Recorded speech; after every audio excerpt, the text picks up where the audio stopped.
Misa Bharti Pataliputra seat से आगे की ओर रामकृपाल यादव पीछे चल रहे हैं। बड़ी खबर आपको दे दें, पटना साहिब से सटी हुई सीट है पाटलिपुत्र की, जहां से मीसा भारती तीसरी बार चुनावी मैदान में है। 2 बार वो चुनाव हार चुकी हैं, लेकिन बड़ी खबर यह है इस बार फिलहाल शुरुआती रुझानों में वो आगे की ओर बढ़ती हुई रामकृपाल यादव भारतीय जनता पार्टी के उम्मीदवार अभी पीछे की ओर चलते हुए दिखाई दे रहे हैं। सिवान से हिना शहाब पीछे चल रही हैं और ये आंकड़े आपको बताते चले 191 का अब तक रुझान निकलकर सामने आए हैं। 115 पर एनडीए, जिनमें 97 पर जा पहुंची है भारतीय जनता पार्टी।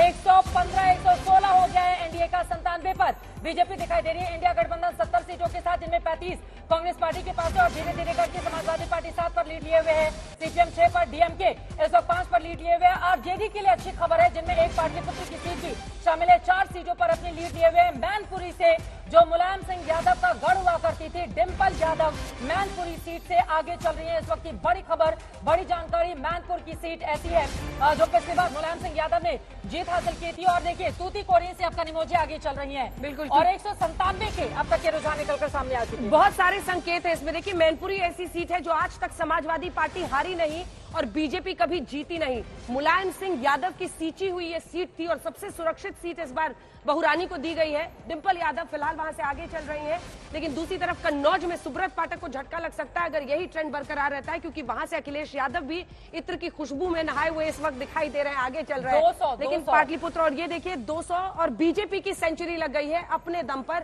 अभी तक के रुझानों के मुताबिक 101 का आंकड़ा पहुंच चुकी है भारतीय जनता पार्टी। वहीं उनके गठबंधन के साथियों के नंबर्स भी आप देख रहे हैं और दूसरी तरफ हम कांग्रेस का आपको दिखा रहे हैं। 34 सीटों पर वो आगे चल रहे हैं। 121 का आंकड़ा एनडीए छूता हुआ दिखाई दे रहा है, जिसमें जेडीयू अभी बड़े साथी के तौर पर दिखाई दे रही है, लेकिन 6 सीटों पर आगे है। टीडीपी 5, टीडीपी पर भी नजर रखिएगा, क्योंकि हमारा ये जो एग्जिट पोल है वो इशारा कर रहा है कि 15 से 20 सीटें उनकी आ सकती है। टीडीपी देखिए प्रधान, आपको बता दें यूट्यूब पर 15 लाख से ज्यादा दर्शक आज तक इस वक्त देख रहे हैं और ये सिर्फ आपकी मुहर है, मुहर इस बात पर कि जो जमीन पर जाता है, जो लोगों के बीच जाता है, जो उनकी खबर दिखाता है, जो उनके मुद्दे उठाता है, जनता उन पर विश्वास करती है।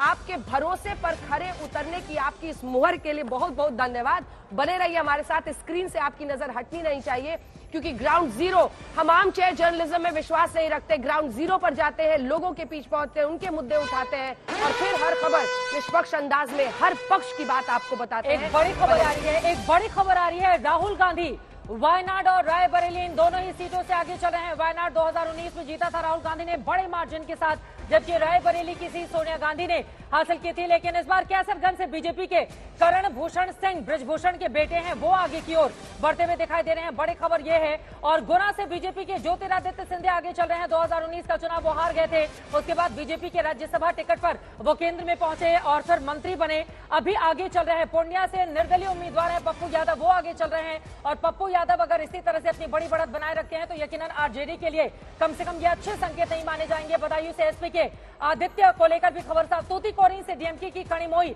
आगे इस वक्त बढ़ती हुई दिखाई दे रही है। अपने आप में बेहद महत्वपूर्ण है तमिलनाडु की 39 सीटों पर यह देखना कि डीएमके कितनी सीटों पर जीत हासिल करती है। 24 सीटें पिछली बार उसको मिली थी, 8 सीटों पर कांग्रेस पार्टी ने जीत हासिल की थी।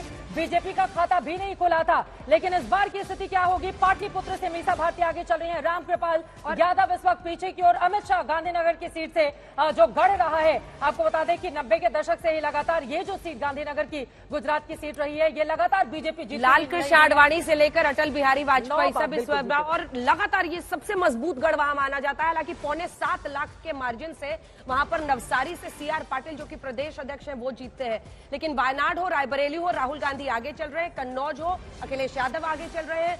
गृह मंत्री अमित शाह गांधीनगर से चल रहे हैं। तिरुवनंतपुरम से अब राजीव चंद्रशेखर आगे आ गए हैं और हमारा जो एग्जिट पोल था उसमें ऐसा इशारा था कि वहां पर राजीव चंद्रशेखर ज्यादा लोकप्रिय दिखाई दे रहे हैं। अभी 23 से आगे चल रहे हैं। अभी शुरुआती रुझान है और इस पर बहुत ज्यादा कमेंट करना नहीं चाहिए। पवन सिंह काराकट से पीछे चल रहे हैं, बड़ी भीड़ आई। पवन सिंह को आसनसोल का टिकट दे दिया था भारतीय जनता पार्टी ने, जहां पर शत्रुघ्न सिन्हा से उनका मुकाबला था। शत्रुघ्न सिन्हा वाली ये जो सीट है आसनसोल की, जब आप पश्चिम बंगाल में उत्तर की तरफ जाएंगे तो वो गढ़, मतलब आप कह सकते हैं कि कई जगहों पर बीजेपी वहां पर दार्जिलिंग से लेकर आसनसोल, दुर्गापुर। और बड़ी खबर आ गई है, 251 सीटों की अब तक के रुझान निकलकर सामने आए हैं। 153 पर इस वक्त एनडीए, इंडिया गठबंधन 90 पर, बिल्कुल 150 पर।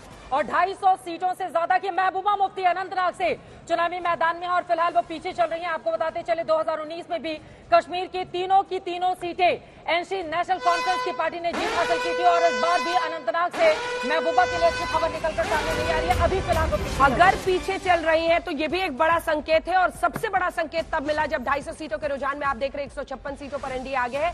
सबसे बड़ा संकेत तब मिला जब भारी तादाद में 1998 का रिकॉर्ड तोड़ते हुए वहां पर जनता ने वोट डालने के लिए भारी तादाद में बारामूला हो, अनंतनाग हो, जनता निकली। यानी भय का जो वातावरण एक जम्मू कश्मीर में रहता था, जो कट्टरपंथियों के दबाव में वहां पर वोटर नहीं निकलता था, उसको सबको धत्ता बताते हुए आज अनुच्छेद 370 लगने के बाद वहां पर वो भय का माहौल खत्म हुआ, वोटर बाहर निकला। और देखिए नवनीत राणा फिलहाल आगे चल रही है। बारामती की सीट पिछली बार निर्दलीय जीती थी और एनसीपी कांग्रेस के समर्थन से जीती थी। इस बार चुनावी मैदान में बीजेपी में शामिल होने के बाद, हनुमान चालीसा का पाठ जगह जगह करने के बाद वो चुनावी मैदान में है और वहां पर वो बारामती की सीट पर हैदराबाद में जाकर अमरावती की सीट, अमरावती, बारामती में तो वो भाभी ननद का मुकाबला है जहां पर सुनेत्रा पवार और सुप्रिया सुले आमने सामने हैं। अमरावती की सीट पर वो आगे हैं और ये बहुत हैरानी की बात नहीं है क्योंकि नागपुर सीट से फिलहाल नितिन गडकरी आगे चल रहे हैं। नितिन गडकरी की अपनी संबित पात्रा भी आगे चल रहे हैं। हम लोगों ने एग्जिट पोल में दिखाया था संबित पात्रा के लिए सिर्फ 8,000 11,000 वोटों से पिछली बार 2019 का चुनाव वो हार गए थे। संबित पात्रा आगे चल रहे हैं। पुरी की महत्वपूर्ण सीटें हैं। नरेंद्र मोदी प्रधानमंत्री ने जाकर उनके लिए बाकायदा रोड शो किया था और बड़ी भीड़ भी आई।